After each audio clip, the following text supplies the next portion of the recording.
Baik, salam dan bahagia teman-teman sekalian.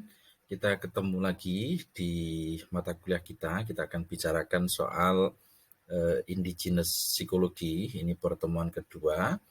Dan tema yang akan kita bicarakan pada kesempatan kali ini adalah tentang budaya, psikologi budaya, dan psikologi lintas budaya. Kita tahu bahwa perkembangan dari indigenous psikologi itu juga dilatar belakangi oleh satu pandangan bahwa eh, kontekstualitas kebudayaan itu menjadi bagian penting di dalam pembentukan proses mental maupun perilaku.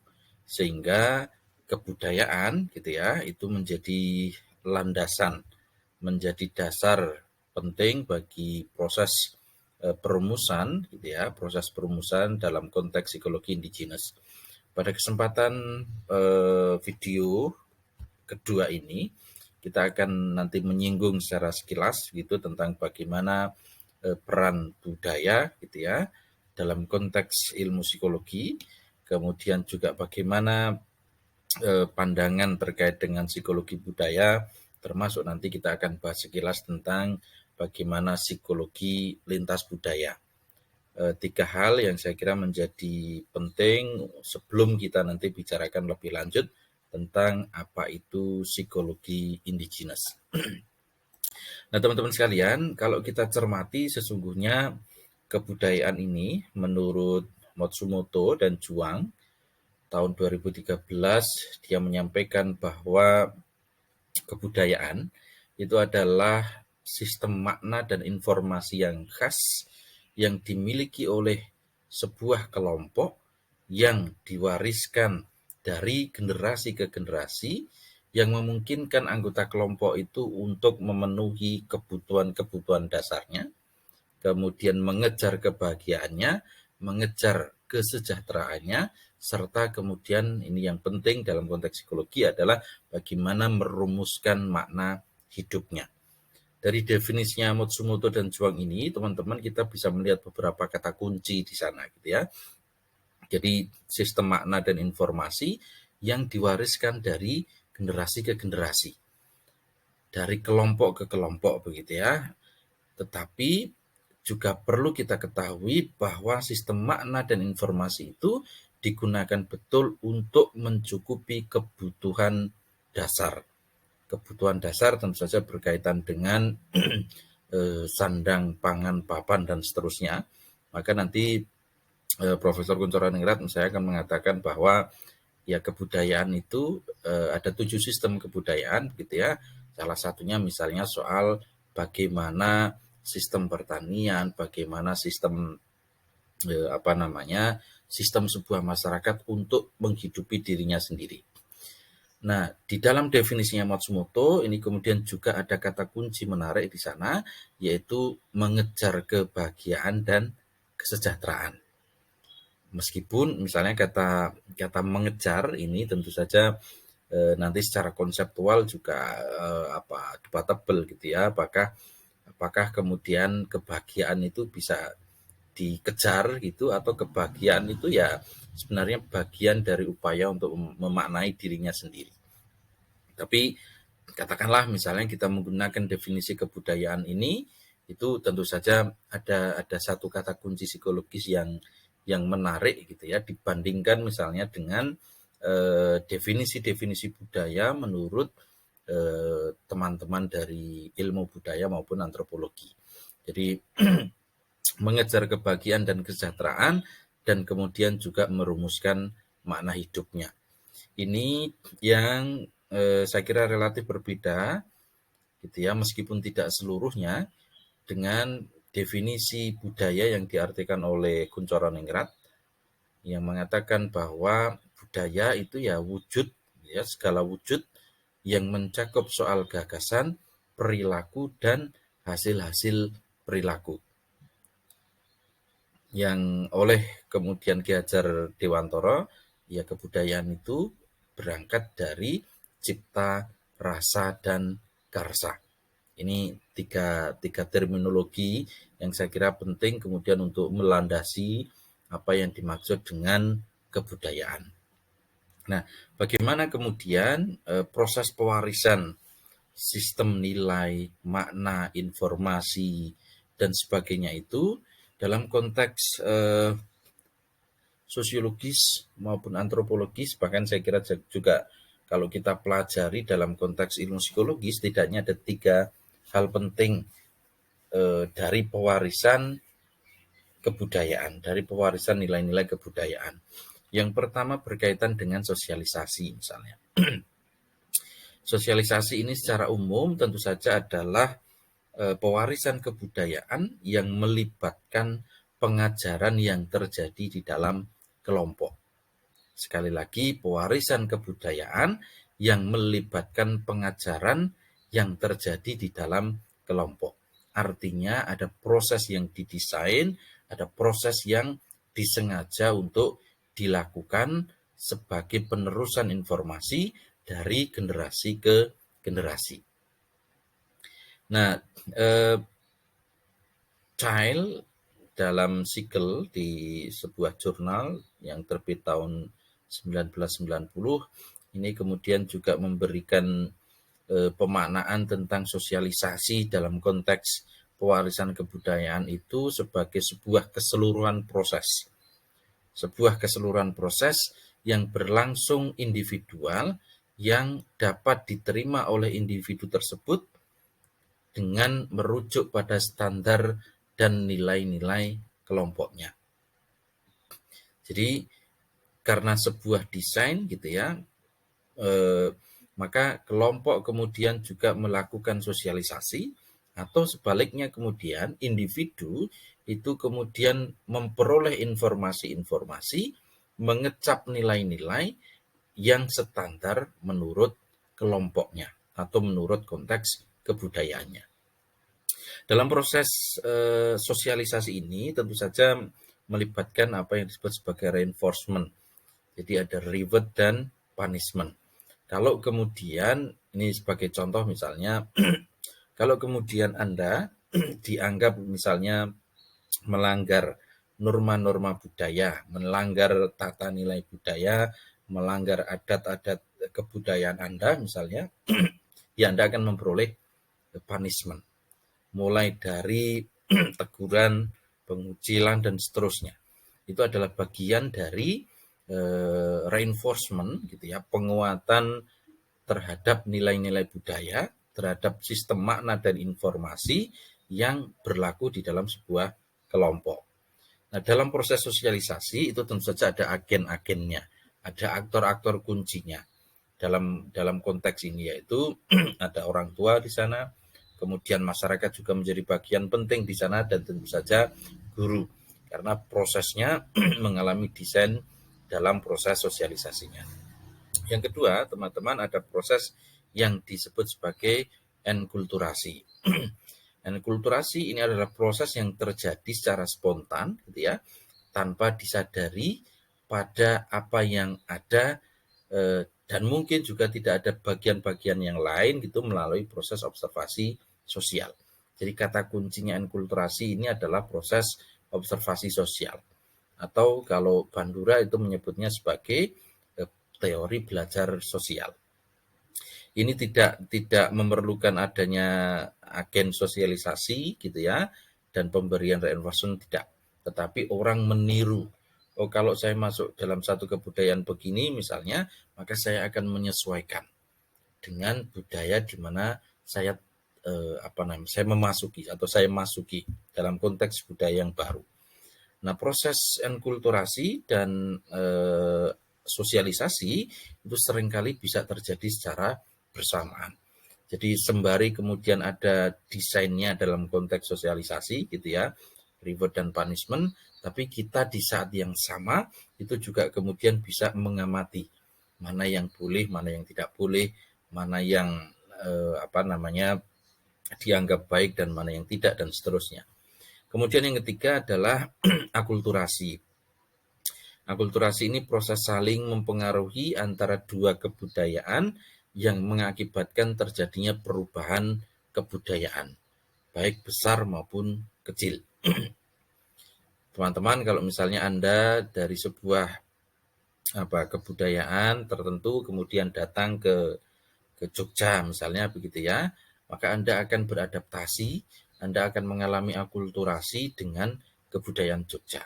Teman-teman yang dari kebudayaan Melayu, Batak, kemudian mana lagi ya, Asmat misalnya begitu ya, datang ke Jogja begitu, kemudian Anda akan mendapatkan sesuatu yang berbeda dari kebudayaan Anda sebelumnya. Dan karena itu kemudian dalam konteks individu Anda akan mengalami perubahan gitu ya, ada percampuran kebudayaan gitu, yang terjadi dalam diri Anda. Nah, akulturasi ini terjadi bisa pada level kelompok gitu ya. Artinya misalnya perubahan dalam sistem pendidikan, ekonomi, politik dan seterusnya. Tetapi dalam konteks individu ini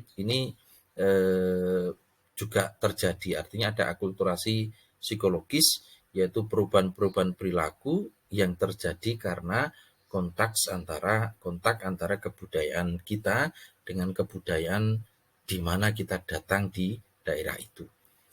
Nah, konsekuensinya bisa jadi kemudian ada istilah yang disebut sebagai stres akulturasi. Jadi kemampuan kita untuk beradaptasi dalam kebudayaan yang baru itu bisa jadi menimbulkan stres-stres tertentu. Anda yang belum pernah datang misalnya ke suatu tempat yang sama sekali berbeda dengan daerah Anda sebelumnya, kemungkinan Anda akan mengalami stres akulturasi itu terjadi gitu. Baik, kita akan bicarakan kemudian soal psikologi budaya. Secara terminologi tentu saja ini terdiri dari dua kata kunci gitu ya. Ada psikologi, ada budaya. Kalau kemudian tentu psikologi punya disiplin ilmunya sendiri, kebudayaan punya disiplin ilmunya sendiri, maka kemudian psikologi budaya itu yang mempelajari jiwa manusia dengan memperhatikan faktor atau konteks budayanya. Nah, dalam konteks psikologi budaya disebutkan bahwa mentalitas kita sebagai orang di dalam satu kebudayaan itu dibentuk oleh konteks kebudayaan kita. Ini yang kemudian dari sisi kacamata para ilmuwan atau psikologi budaya begitu ya, mengatakan bahwa ya mentalitas sebuah komunitas kultural itu selalu bersifat unik, partikular gitu ya, unik, partikular, sehingga tidak dapat diperbandingkan dengan mentalitas dari komunitas atau kelompok budaya yang lain. Misalnya, mentalitas atau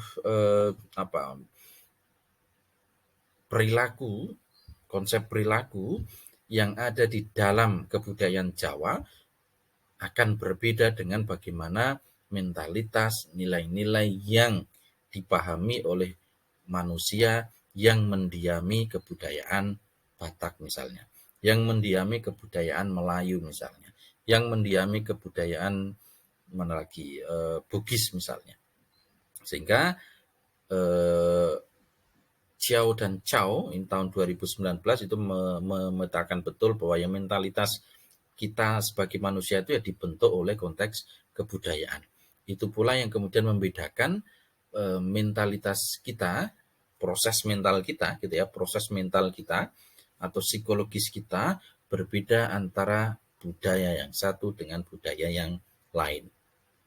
Ini pula yang kemudian oleh Sweeter, dia mendefinisikan psikologi budaya ya bagian atau belajar tentang bagaimana tradisi kebudayaan, kemudian pengalaman-pengalaman sosial, termasuk aturan-aturan yang dibangun di sana, ekspresi jiwa manusia, gitu ya, yang kemudian ditransformasikan dalam bentuk tubuh kita, dalam bentuk sikap mental kita, dalam bentuk perilaku kita, begitu ya, yang ini akan membedakan kita dengan orang-orang yang berada dalam kebudayaan yang berbeda.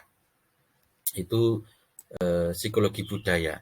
Dan kontribusi dari psikologi budaya ini tentu saja mendorong menurunnya isu bias etnosentrisme pada psikologi barat dan membawa psikologi barat ke dalam wacana psikologi mainstream.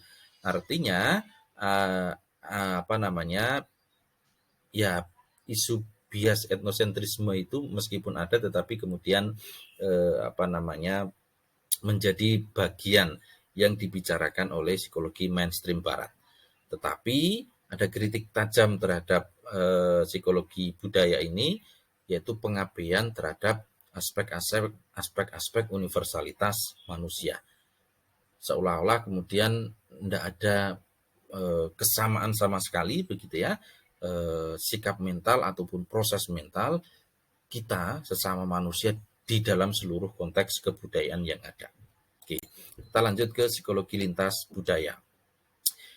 Portinga, Berry, Siegel, dan Dessen misalnya mendefinisikan bahwa psikologi lintas budaya itu adalah studi yang mempelajari tentang perilaku manusia dan proses transmisi atau proses transfer informasi, makna dan sebagainya itu di dalam gitu ya, yang apa namanya, yang bisa jadi bersinggungan antara satu kebudayaan dengan kebudayaan yang lain. Nah, dalam konteks psikologi lintas budaya, kebudayaan itu diposisikan sebagai superficial gitu ya, sebagai sebuah variabel independen yang semu yang menyebabkan variasi di dalam persepsi, kemudian proses-proses kognitif, psikopatologisnya, kepribadiannya, dan sebagainya. Sehingga kebudayaan, segala nilai yang dibentuk oleh budaya itu dianggap oleh psikologi lintas budaya, itu dianggap sebagai variabel independen yang semu. Jadi semu itu ya bisa berpengaruh tapi tidak terlalu kemudian signifikan misalnya. Nah, para psikolog lintas budaya ini biasanya berupaya untuk membuktikan universalitas sebuah teori yang kemudian dari teori-teori yang sudah ada gitu ya, baik itu dari barat dan sebagainya, itu akan dimodifikasi, disesuaikan alat ukurnya, metode intervensinya, cara mengujinya, apakah kemudian cocok untuk membaca, mendeskripsikan konteks proses mental dan perilaku di dalam berbagai komunitas kultural. Ini kalau kita lihat peta pemetaannya seperti ini, psikologi lintas budaya, ada psikologi umum di sana, ada perkembangan perilaku sosial, kepribadian dan seterusnya dalam konteks individu, kemudian juga ada disiplin ekologi, antropologi dan seterusnya. Nah, teman-teman sekalian, tentu saja kalau kita mempelajari itu ada satu hal penting, yaitu berkenaan dengan interpretasi budaya. Misalnya penelitian dari Daibo dan Murosawa itu ya, tahun 1994 dia meneliti tentang definisi cantik itu bagaimana.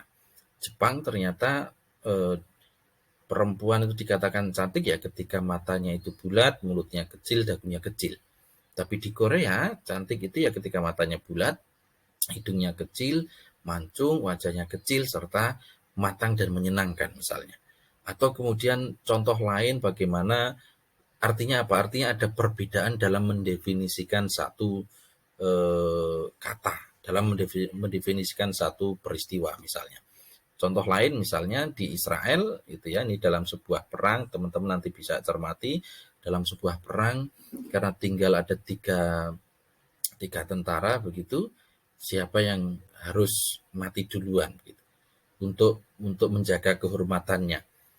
Di Jepang dilarang betul, di Israel dilarang betul bunuh diri, tetapi di Jepang harakiri itu adalah bagian dari kehormatan. Artinya satu peristiwa, satu fenomena bisa dimaknai dengan cara yang berbeda. Terakhir misalnya dalam konteks jempol kita saja misalnya, konteks jempol saja ini untuk pengundian kan memang berbeda gitu ya.